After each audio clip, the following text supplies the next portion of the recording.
The roar of Patriot Guard members on their motorcycles announces the arrival of a hero. The remains of U.S. Army Corporal Autry Bitar are now in southeast Texas, 70 years after the young soldier left his hometown to fight for his country. It's a great feeling to know that hero's home now.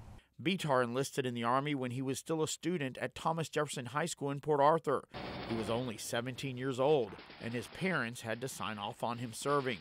A year later, in late November of 1950, the 18-year-old soldier and his troops came under attack in North Korea. He held the lines for days, waiting for resupply under tremendous fire, and they did their job.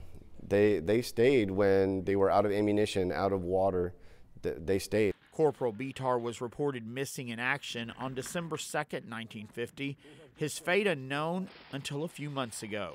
This opportunity to bring back a soldier that has been missing for this long, and to finally bring him back home and to reunite him with his family has been a tremendous honor for me. Last year, President Donald Trump negotiated the release of remains belonging to American soldiers killed in action in North Korea. 55 boxes of remains flown to the Pearl Harbor base in Hawaii, where 20 of those servicemen have been identified.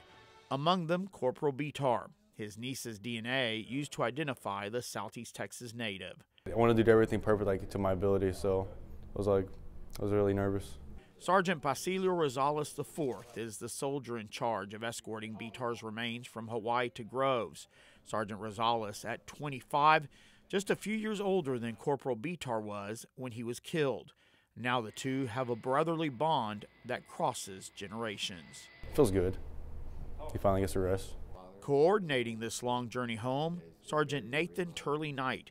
He's served 20 years and is getting ready to retire. He says he's honored that this is his final mission. This is probably the best thing that I've done in my career. In addition to his fellow soldiers, the Patriot Guard is participating in this hero's homecoming. There was people literally standing on the side of Highway 73 with their hand over their heart as we came in on all the bikes and the few vehicles, plus the hearse and the support car. And there, you know, it brings tears to your eyes to see those people take time out of their day to walk out of a business or their house to salute or put their hand over their heart for someone they don't even know. Corporal Bitar is home, but not yet at his final resting place. That spot is here at Greenlawn Memorial Park, where employees are preparing his gravesite. The corporal will not be alone here, buried near family. One relative saying this is truly a miracle. Autry will be home for Christmas.